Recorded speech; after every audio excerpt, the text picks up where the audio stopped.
Tu veux briller en société, mais t'as la flemme de regarder le film en entier? Bienvenue dans Avance Rapide. 9 février 2020.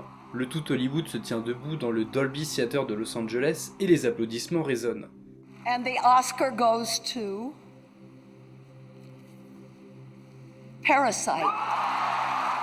Victoire, le film Parasite du réalisateur sud-coréen Bong Joon-ho vient de remporter l'Oscar du meilleur film.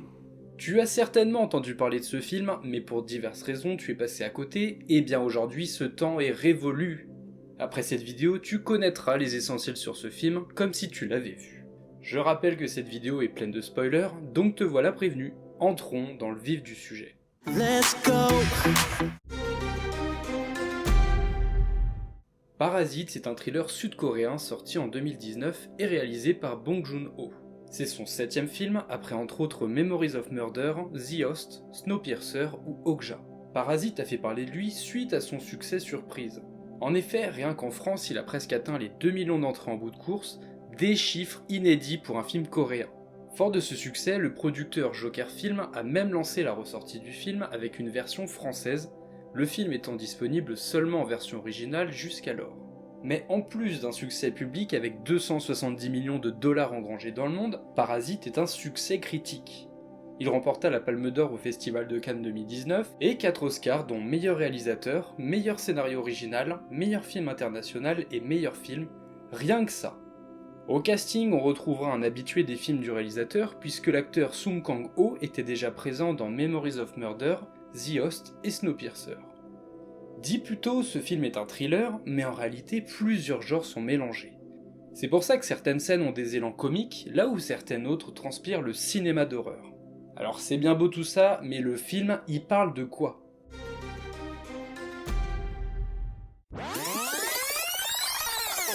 Le film nous introduit tout d'abord la famille Kim, qui sera au centre du récit. Elle est composée du père, de la mère, du fils et de la fille. Nous sommes en Corée du Sud, et ce qu'on peut dire de la famille Kim, c'est qu'ils ne vivent pas dans le grand luxe. Tout contents d'arriver à pirater le wifi de leurs voisins, ils vivent dans un logement insalubre et sont sans emploi. Ils peinent à subvenir à leurs besoins. Si nous sommes rassemblés aujourd'hui, mes enfants, c'est pour célébrer nos téléphones ressuscités et rendre grâce au wifi qui éclaire nos vies. Santé. Ki-woo, le fils, a un ami qui va partir quelque temps à l'étranger. Cet ami donne des cours d'anglais à une jeune fille dont il est amoureux et demande à Ki-woo de le remplacer pendant son absence. Ki-woo accepte, voyant ici l'occasion de se faire un peu d'argent. Ni une ni deux, il se rend au domicile de la jeune fille. Voici le moment de la rencontre avec la famille Park. Oui, qui est-ce ? C'est bien Madame Park ? En arrivant, Ki-woo est subjugué par l'architecture de la maison. Il aspire à mener une vie de réussite. Après avoir réussi haut la main une sorte d'entretien avec Madame Park, on peut dire que le stratagème démarre. La famille Park est le miroir inversé de la famille Kim. Ils vivent dans le luxe et sont d'un statut social élevé. Madame Park voit dans les peintures de son fils Da-song des œuvres d'un artiste en devenir. Da-song, lui, c'est un artiste né. Regardez-moi ce tableau. Ki-woo saisit l'occasion pour proposer les services de Jessica, une soi-disant art-thérapeute qui pourrait donner des cours de dessin à son fils. Cette Jessica n'est en réalité que sa sœur, Ki-young. Jessica, fille unique, Illinois, Chicago, en cours avec Kim Jin-mo, ton cousin. Et c'est à ce moment-là que le spectateur commence à entrevoir ce qu'il va se tramer par la suite. C'est donc sans étonnement que le reste de la famille, à savoir le père et la mère, vont eux aussi arriver à s'incruster dans cette maison par le biais de combines plus ou moins respectables et se mettre au service des Parks. En tout cas, vos virages sont très doux. Ah, ça a l'air facile. Mais c'est la base. Le film arrive donc à la fin de sa seconde partie.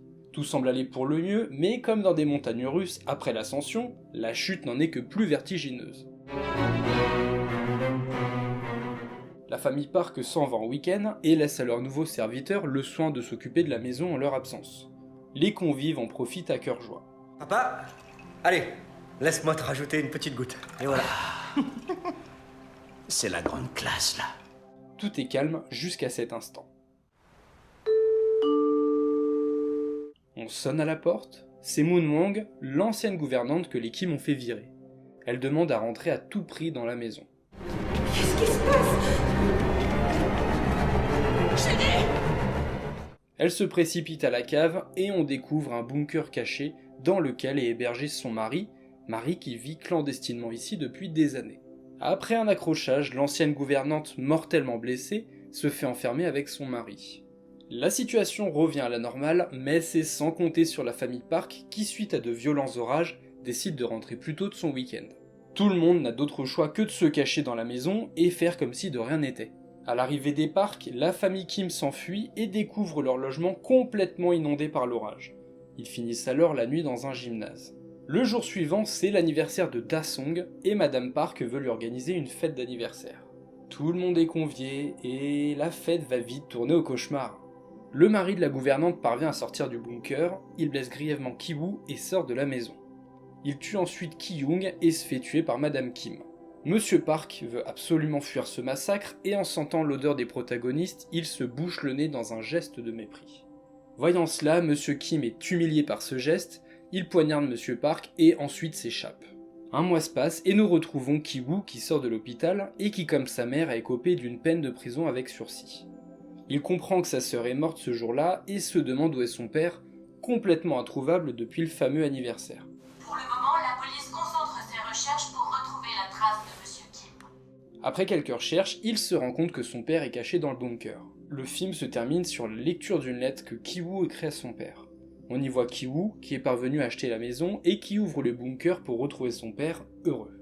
Par le biais de la mise en scène, on comprend que tout ceci n'est en réalité qu'un fantasme et qu'il n'en est rien. En attendant ce jour, prends soin de toi.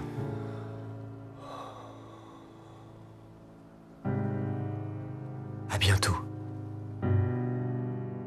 Générique.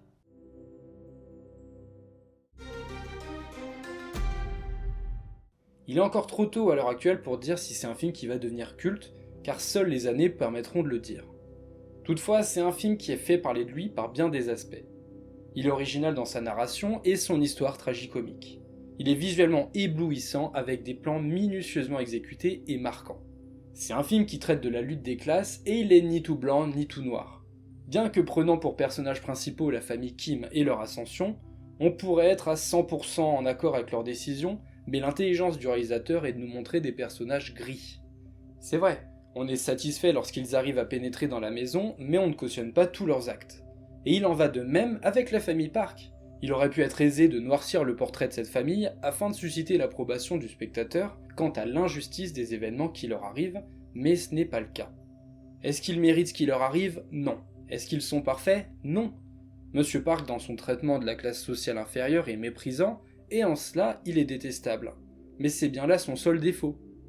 Monsieur Kim, vous êtes bien payé aujourd'hui. Dites-vous que ça fait partie du boulot. D'accord? Et à l'inverse, les membres de la famille Kim sont attachants, mais eux aussi ont leurs propres défauts. Et c'est en ça que le miroir inversé des deux familles est si parfaitement exécuté. On peut voir ce film à la manière d'un Ocean's 11 jouissif, dans lequel nos personnages ne préparent pas ici un cambriolage, mais établissent toute une stratégie pour s'immiscer dans la magnifique demeure des Park. Tout est anticipé, réfléchi et maîtrisé pour parvenir aux fins de la famille Kim, et l'issue de ce plan n'en sera que plus tragique. La fin de ce film joue avec le spectateur et laisse un sentiment très amer. Ce fantasme des retrouvailles donne du baume au cœur avec une colorimétrie très vive et ensoleillée. Lorsqu'on comprend que tout ça n'est que le fruit de l'imagination de Ki-woo, la colorimétrie froide et austère reprend, nous laissant sur une note beaucoup plus sombre.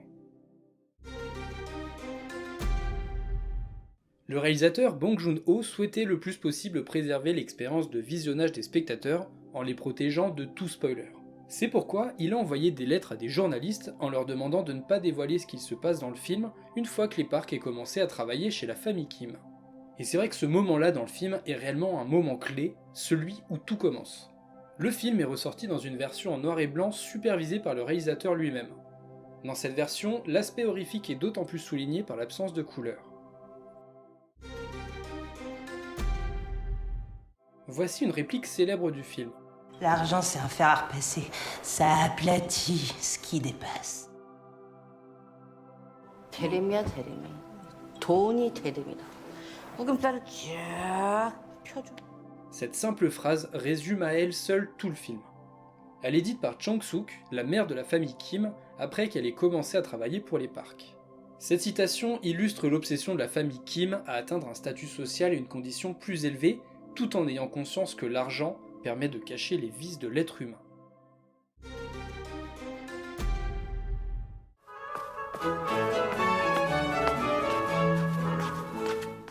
La scène qui prend sens est celle où l'on voit tous les membres de la famille Kim qui ont réussi à trouver un travail au sein de la maison et qui sont parvenus à leur fin.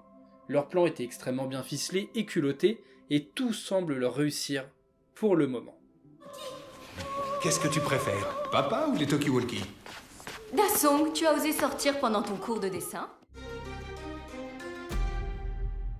J'ai volontairement sauté certains passages du film pour que tu aies une surprise à les découvrir en le visionnant. Car oui, je t'invite grandement à le voir, ce Parasite. C'est un film qui brille par sa mise en scène et par la subtilité qu'il emploie à mélanger les genres. Le film est tantôt léger, à certains moments beaucoup plus oppressant, et la courbe des émotions vécues par le spectateur est en mouvement constant.